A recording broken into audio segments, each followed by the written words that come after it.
Tonight, God's Word comes to us from the book of Ruth, chapter 2. Ruth 2, and we're going to be reading all the verses of this chapter.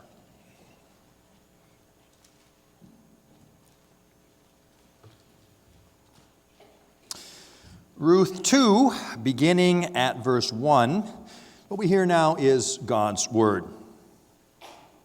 Now Naomi had a relative of her husband's, a worthy man of the clan of Elimelech, whose name was Boaz. And Ruth the Moabite said to Naomi, "Let me go to the field and glean among the ears of grain, after him in whose sight I shall find favor." And she said to her, "Go, my daughter."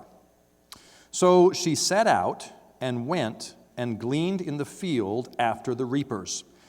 And she happened to come to the part of the field belonging to Boaz, who was of the clan of Elimelech. And behold, Boaz came from Bethlehem.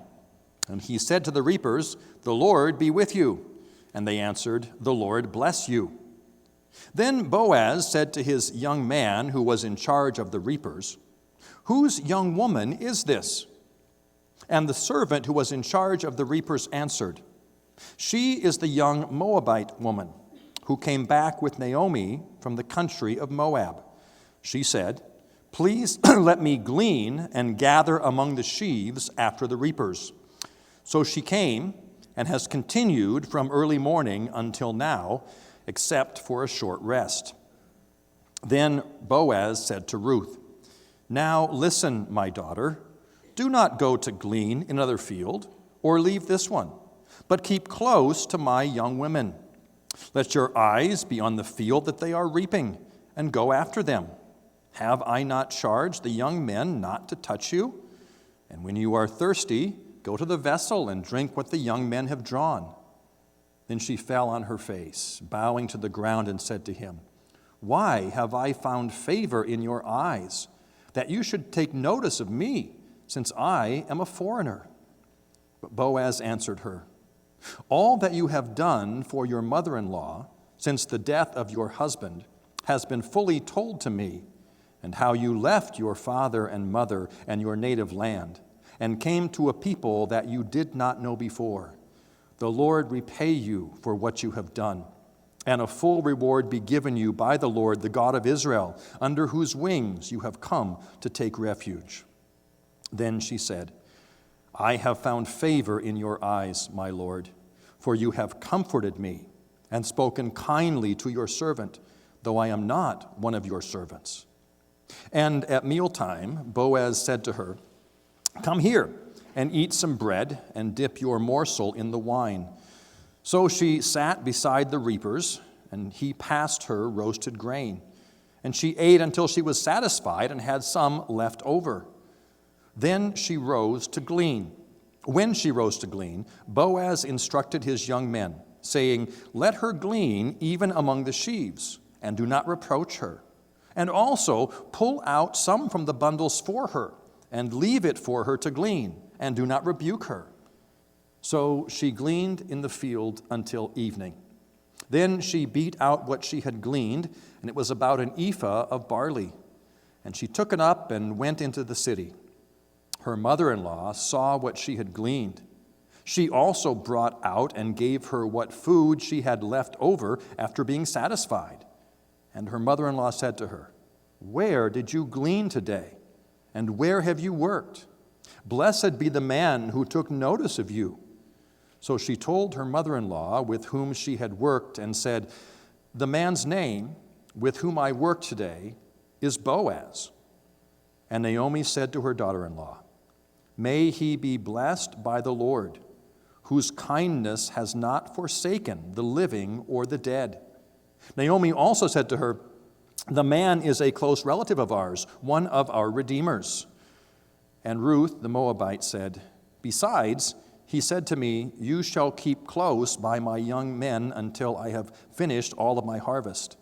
And Naomi said to Ruth, her daughter-in-law, "It is good, my daughter, that you go out with his young women, lest in another field you be assaulted." So she kept close to the young women of Boaz, gleaning until the end of the barley and wheat harvest, and she lived with her mother-in-law. Here we end the reading of God's holy word. Well, tonight we continue our study of the book of Ruth, which I've suggested is the story of Naomi. Ruth is going to be the hero of the book, but it's the story of Naomi and God's work in her life. We have seen that the book of Ruth has two main themes to it.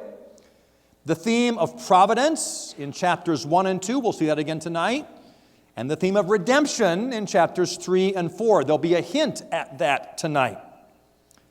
It's the story of the emptying of Naomi, how God took everything away from her.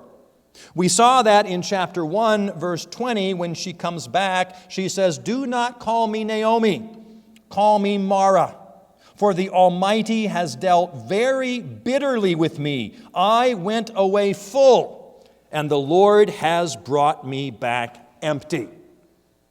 She had lost everything. She had lost food. There was a famine in the land, a famine in Bethlehem, the house of bread. She had lost her home, having to leave and go to live in Moab. She had lost her family, the loss of her husband, the loss of her 2 sons, and one of her daughters-in-law. We have seen the emptying of Naomi. And now, in the rest of the book, we're going to see how wonderfully, how beautifully God fills her once again and restores her, giving her food, giving her a home, giving her family. We saw that glimmer of hope at the end of chapter 1. We read in verse 22, "Now Naomi returned, and Ruth the Moabite, her daughter-in-law, with her, who returned from the country of Moab, and they came to Bethlehem at the beginning of the barley harvest." That hint that God was going to provide. And we see in chapter 2 how wonderfully God provides food. She had been in a famine in the house of bread, but now God is going to mightily and powerfully provide for her. I said this is a beautifully crafted story because there are some things that we know as the reader that the characters don't know. And that's how chapter 2 begins. Now, Naomi had a relative of her husband's, a worthy man of the clan of Elimelech, whose name was Boaz. We are introduced to Boaz. We are told who he is. But Ruth has no idea who he is. We know more as the readers of the story than they do as the participants in the story. Boaz, introduced as a worthy man. A man obviously of some standing, a man of some wealth, since he has fields in which there is harvesting going on. The suggestion is that Boaz is likely an older man. We see that in the way that he speaks to Ruth. He refers to her in verse 8 as "my daughter," a picture of her being younger, him being older. He speaks a couple times in this text about going with the young women or the young men, indicating he's probably an older man. So a man of standing, a worthy man, an older man. That's who we're introduced to at the beginning of the story. And then the story picks up again. Ruth, the Moabite, said to Naomi, "Let me go to the field and glean among the ears of grain, after him in whose sight I shall find favor." Again, the story is about Naomi, so Ruth goes to her. Let me go and do this thing. Let me go and glean in the fields. Now, kids, maybe you don't know what gleaning is. When they harvested their fields, they didn't use, big 16-row combines like they have today in the Midwest. They would go through and harvest by hand with a knife. And at the edge of the field, some of the grain heads would fall on the ground. And they would be left there for those who were poor, for those who needed food. They could come by the edges of the field and pick up some of that grain to eat. That's what Ruth is going to do. She's going to go and glean in the field near the edge. And so we have this request of Naomi, let me go. And Naomi says, go, my daughter. Then in verse 3, we get a summary statement of everything that happens next.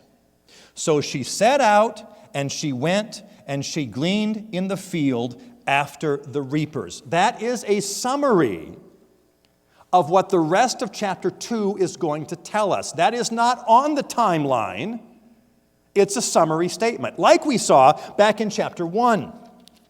In chapter 1, we saw in chapter 1, verse 6, when Naomi decides to come back, so she arose with her daughters-in-law to return from the country of Moab, for she had heard in the fields of Moab that the Lord had visited his people and given them food. That was a summary statement, and that was then fleshed out in the rest of the chapter.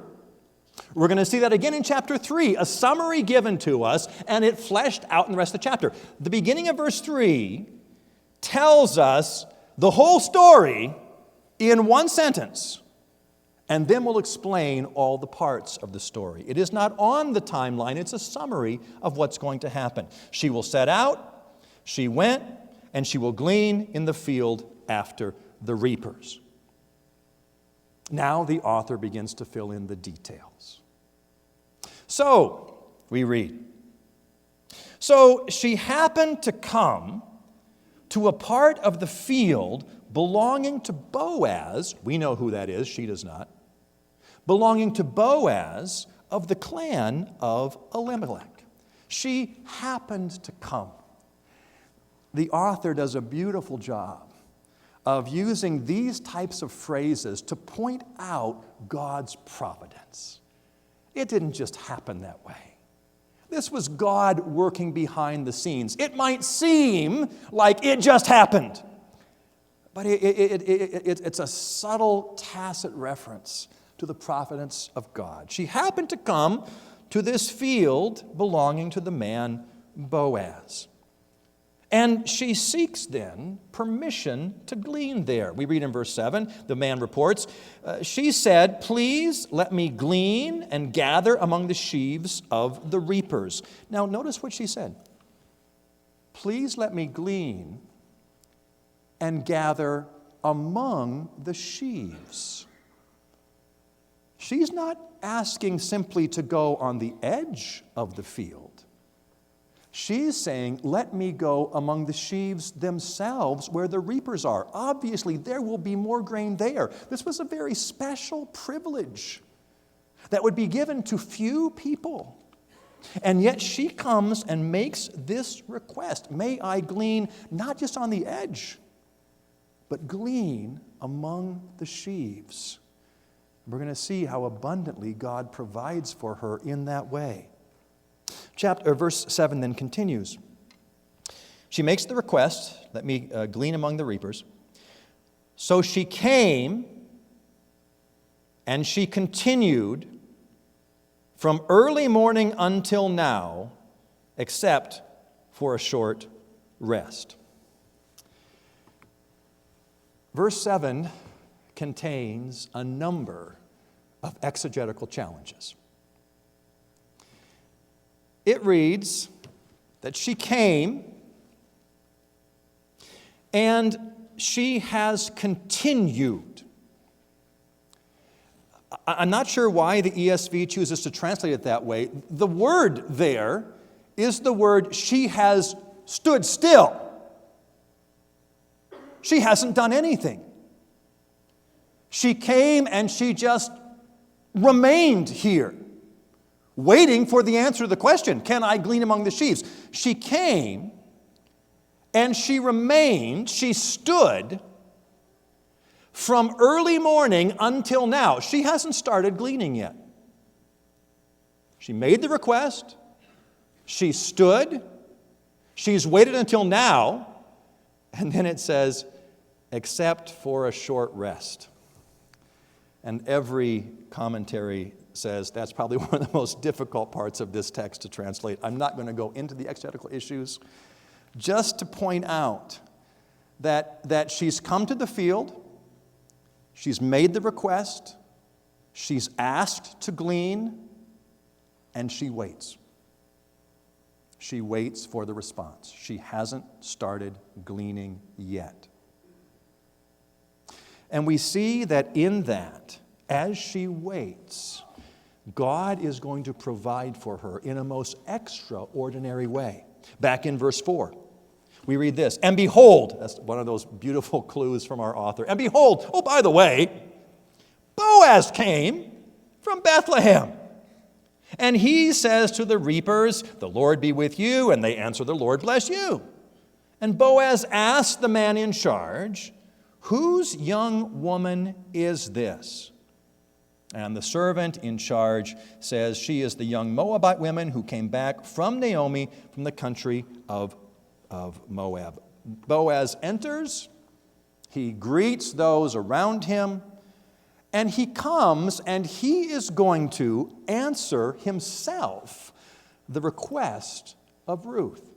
She has asked the boss, hey, can I reap? And Boaz comes by chance at that time, and he will give her the answer. Verse 8. Then Boaz said to Ruth, now listen, my daughter, do not go to glean in another field or leave this one, but keep close to my young women. Keep your eyes, let your eyes be on the field that they are reaping, and go after them. Have I not charged the young men not to touch you? Boaz says, first of all, I'm going to protect you. First of all, I'm going to make sure you're safe. So stay near the young women who are reaping. You can go with them. And I've told the men not to touch you. And then beyond the protection, there's provision. And when you're thirsty, go to the vessel and drink what the young men have drawn. So it's going to get hot out here and you're going to get tired. But you go ahead and you take the water just like everyone else. Boaz gives her safety. Boaz gives her comfort. Which is why she says in verse 13, I have found favor in your eyes, my Lord, for you have comforted me and spoken kindly to your servant, though I am not one of your servants. Boaz's provision for her first is safety, then is care and comfort, and then we read in verse 14, and at mealtime, Boaz said to her, come here and eat some bread and dip your morsel in the wine. Again, this verse has a few exegetical questions. Our text reads, and at mealtime, Boaz said to her, come here and eat with me.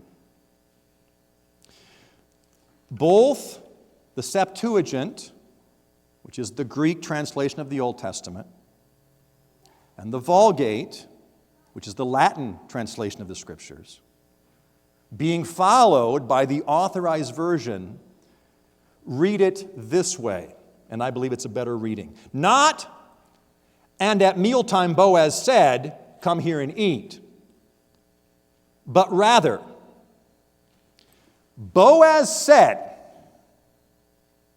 at mealtime come here and eat.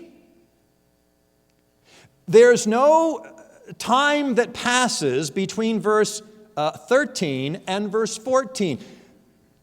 Boaz says, at mealtime now, it's mealtime, he's halfway through the day, at mealtime, now come and eat with me.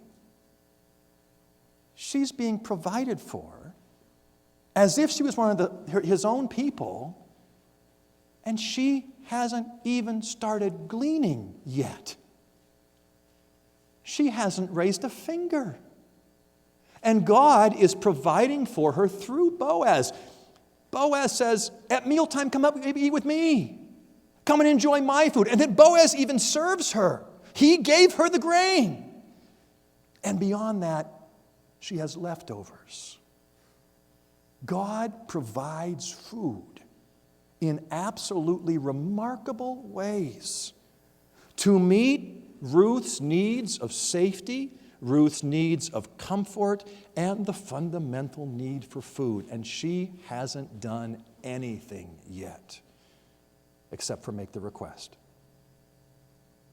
Then God will provide in very ordinary ways. Verse 15, when she rose to glean, Boaz instructs the men, let her glean even among the sheaves, do not reproach her, and in fact, pull out some from the bundles for her and leave it for her to glean. And so in verse 17, so she gleaned in the field until evening. Now, for the first time, after lunch is done, now she finally starts to glean. And she is provided for abundantly. Pull some extra out for her. Make sure that she has plenty. And she gleans in the field until evening. God uses Boaz to provide protection, to provide blessing. She gleans for half a day, and we read, and she beat out what she had gleaned, and it was an ephah of barley. Now, it's a little bit difficult to know exactly how big these measurements are, but best estimates are this is a huge amount of barley, likely enough for 2 weeks' worth of food. That was the provision that she had. She works for half a day.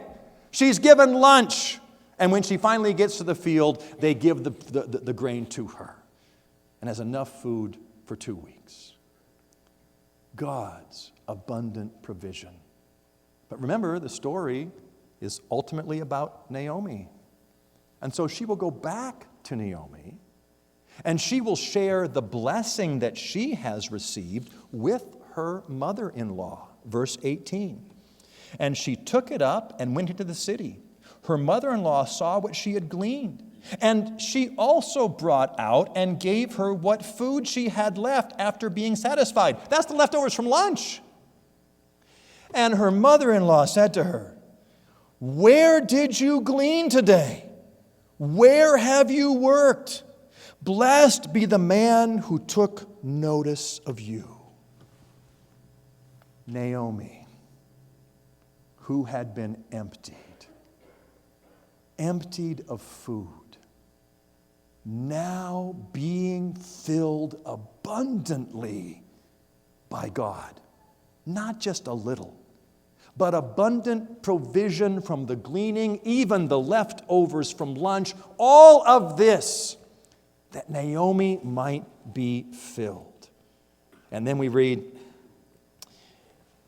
and so she told her mother-in-law with whom she had worked. She said, the man's name with whom I work today was Boaz. Now Naomi, she knows who Boaz is. This is the first time she finds out. We've known the whole story. It's Boaz's field. Naomi finds out it's Boaz. And Naomi said to her daughter-in-law, may he be blessed by the Lord, whose kindness has not forsaken the living or the dead. May he be blessed by the Lord, whose kindness has not forsaken me, says Naomi. She felt like God had left her. She thought she had been emptied. But she says, God has not forsaken me. God continues to be her God, to provide for her. And even, again, beautiful storytelling, even this clue that there is more hope to come for Naomi. Naomi said, this man is a close relative of ours, one of our redeemers. We're going to pick up that thread next chapter and following. One of our redeemers. But a hint in the story, there's more to come. There are better things to follow. God will not forsake and has not forsaken me. And in fact, he is providing for me abundantly. Ruth is blessed that she might be a blessing to her mother-in-law, to Naomi. Why did Ruth receive such a blessing? Why was Ruth so privileged in this story? Well, we have these words in verse 12 where Boaz says, the Lord repay you for what you have done, and a full reward be given you by the Lord, the God of Israel, under whose wings you have come to take refuge. She sought her refuge in God, the God of Israel, the God of her mother-in-law, the true God. Remember when she came back? She says, your people will be my people, and your God will be my God. Ruth the Moabite. So many times in the story, that's how she's described. Ruth the Moabite. Ruth the outsider. But she has been brought in. She has sought her refuge under the wings of the God of Israel. She has aligned herself with the people of God and sought her refuge in God alone. It's a beautiful story of God's provision. God's provision for Ruth, God's provision for Naomi, and a beautiful picture of God's ongoing provision even today. Not simply of the food that we need, oh, God gives us that as well. But God's provision of our greatest need. Not simply food for this life, but food for life eternal. God's provision of His Son, Jesus Christ, the bread of life, given to us before we had raised a finger, before we had done anything, before we went out to glean. God comes to us and gives us the blessing of His Son, under whose wings we find refuge, finding ourselves brought into the covenant community. We who were the outsiders, the Moabites, brought into the covenant people and receiving all the blessings of God's care, of His provision, of His comfort. And that glorious truth, God continues today. He continues to bring those who are His into His care, under His wings, into the fellowship of His people. God calls you tonight to place your faith and trust in Jesus Christ alone for your salvation. Know the greatest provision, the bread of life given for you, to care not only for you in this life, but to care for you into eternity. That's the life we have been given. That's the provision given to us by God. And to know every day the blessing of belonging, being brought into the people. We, though we were outsiders, brought into the people of God, and finding our refuge under His wings, seeing His mighty, powerful provision to care for us and to comfort us when we had done nothing. Let's join together in prayer.